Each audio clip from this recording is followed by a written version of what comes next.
Hey guys, what's up? CardOtakuDesu here, and today I'm here with another Vanguard deck profile. Today we'll be doing a Vairina deck. This is the 2.0 version of the deck with the BT2 support, and the deck changes a lot since the first set, and the deck is definitely a lot more consistent now and has a lot more options for you to choose from. And overall, the deck is just really solid. It's definitely one of the top contenders for the top 3 decks. At least in English. I think in Japanese, you know, some people might cut this out for one of the Monster Strike decks, but anyway, let's just get right into the deck. We'll go over some of the other cards that I considered running in this deck, or I tried running in this deck, but I decided to take it out in the end because I felt like this current build is the most consistent. So without further ado, let's get right into the deck. So pretty self-explanatory for the ride line. We're just going to run the Nirvana ride line. So yeah, not much else to say about that. It helps you grab your combo pieces, so it's really nice for that. I am not running the Trickstar now because recently I've been going second a lot more than I have been going first. So due to my own luck, I am running that. And you know, if you are also having bad luck like me, then you might consider running that. If you have really good rock paper scissors skills or coin flipping skills, then you can feel free to run the Trickstar. But if not, then you know the egg is good. Next, running 3 more Nirvanas. Pretty self-explanatory for this. You just really want to Persona Ride and pump your numbers. So not much else to say there. Next, we are going to be running 2 Valiantes. A lot of people don't like to run this card anymore. It doesn't have any shield and it doesn't really offer that much for the deck. Personally, I really like him as a standalone card. In events that I can't set up my board for another Trickstar, like having 2 Trickstars on the field to overdress, slapping this down as a 13k attacker, or if you're Persona Road and use your Nirvana skills, it still attacks for 33. So it is still a magic number, and you don't really need to commit too much to it with just 1 card. So I think he's still pretty good. Hitting for 33 by himself is definitely not a number to scoff at. So I think he's pretty good. Most of the time you won't be overdressing him, and even when you do, you're probably going to be overdressing him on top of a Arcs, because after the initial skill that you use, Arcs kind of turns into vanilla, so it doesn't really do anything. So if you slap this on top of the Arcs, then you'll be hitting for pretty nice numbers. Normally, if you just have a Trickstar though, don't slap this on there because it's probably not going to be worth it. You'd rather save your attacks for your Algar. So yeah, most of the time you will be using this as a standalone attacker. Next, we are going to be running 4 Algar. So this is the new BT2, I guess, boss monster or main star attraction of this deck.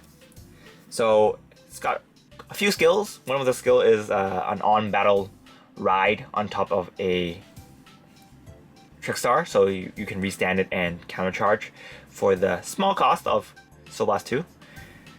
And the second skill is it just gets plus 10k and plus 10k shield if you are overdressed, in an overdressed state. So very strong card. Not only does it give you extra shield, it gives you extra power, and it's a 20k base, and this is it's a permanent skill. So as long as it's overdressed state, if your opponent wants to attack into this, they have to hit for at least 20. So that's pretty nice. A lot of times it's going to be target for retire skills, so they probably want to get rid of your 15k shield.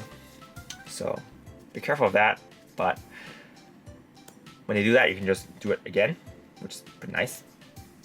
Next, we are running 4 Arcs, your main draw engine in the deck.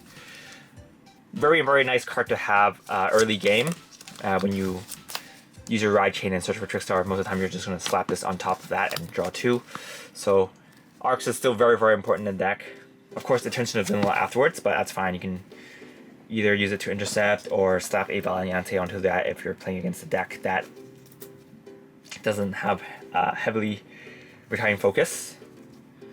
Next, we are going to be running 2 regular Vairinas.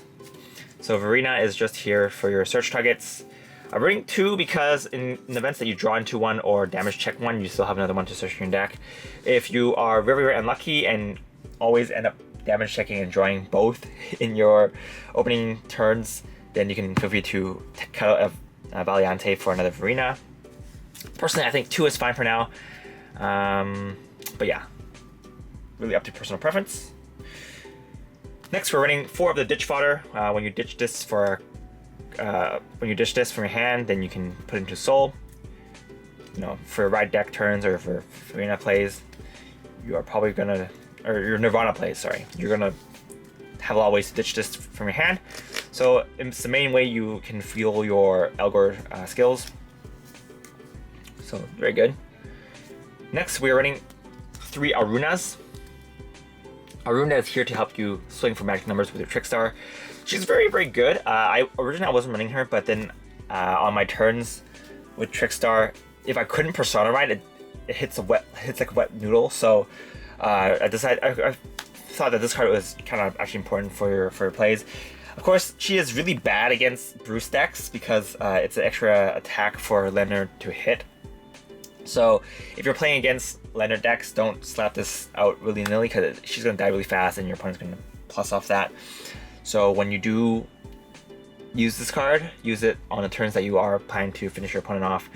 Just keep it in your hand for now, and then when you want to go off, just slap her down. So she's pretty good card.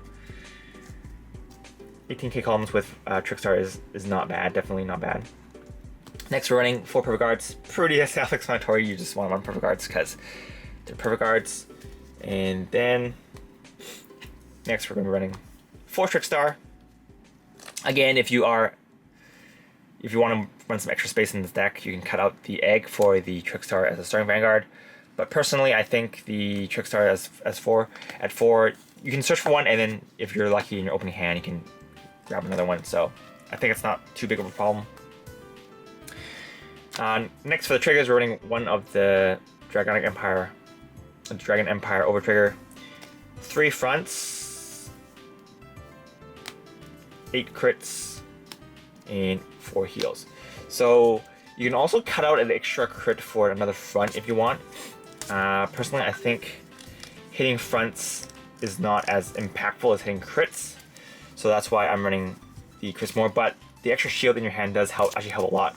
So if you want to have more defensive power, then you might consider running an extra front instead. But that's pretty good for the deck. Next, I'm going to go over some of the options that you can run if you don't like some cards in this deck. Yeah, let's go over that. So if you don't like the Arunas, you can also run Mirin,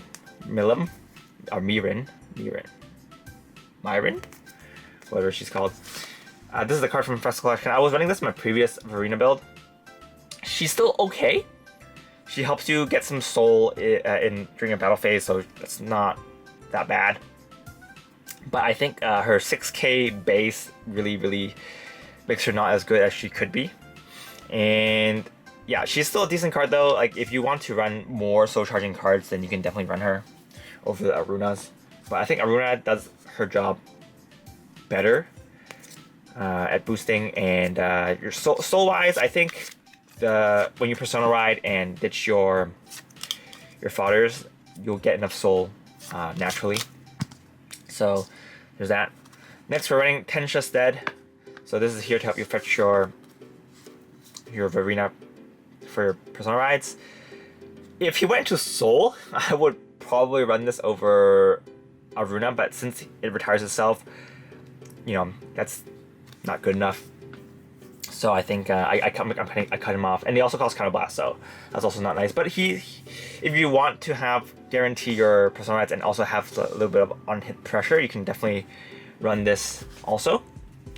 Next, we're running, or not running, as another option, you may consider running Prayers. I don't think a lot of people run this anymore, but it is still 15k shield, so if you're playing if you feel like you need more shield, you can run this. But if that's the case, you might want to run the front instead, so you get like 20k shield. But this is alright. I actually think this card's better in a Overlord deck than a Vairina deck now. Next, we're running. You might consider running. Sorry, God damn it. You might consider running Damari. I was actually running this card before. It's a very fun card to run, and on your Persona My turns, he's actually really, really good. But his Counter Blast and Soul Charge, or Soul Blast costs kind of makes him not as good because it kind of throws your tempo off pace if you don't have enough cost to use. Yeah, but you can still consider running him if you want to have more extra attacks. He does come really explosive for some final turn plays, but I want my deck to be more consistent, so this current build is more balanced, so you can do more plays balance out throughout your games. This card is definitely more explosive late game, so depends on what you really want. And last but not least, we're running. You can consider running Horn. Horn is just here to ditch your useless overdress cards to draw 2 cards. I tried it out, but I actually don't really like it. If you're running more overdress cards, maybe maxing out your Vairinas or something, this card might be really good. But since I'm not running a max out of Valiantes or the regular Vairinas, I think I'd rather have the Arcs help me draw instead. But it's still a decent filtering option card if you want. But anyway, that's pretty much it for this deck. It's a fun deck to play, and it's definitely still my favorite deck in this format. I don't know, I just really like the Vairina style of playing, and I'm very excited for the stuff that's going to be coming out in BT3. But I think, yeah, overall this deck is still really good. I think it is a top contender for the format. I don't think it's as good as Bruce or Bastion, but if you play your cards correctly, you can definitely outplay those Bruce decks and Bastion decks. I don't know, maybe the people in my locals aren't as great as piloting those decks, but usually I haven't had much problems playing against Bruce and Bastion actually with this build. So, yeah. Anyway, that's pretty much it for this deck profile, guys. This is a CardOtaku. If you guys want to support the channel, TCG player links are down below if you want to build this deck. You can pretty much build everything out of this in the English format as well. So if you want to buy some singles, you can use the affiliate links down below, and that would help the channel so much. Thank you for watching, guys. This is CardOtaku, and I'll see you guys next time.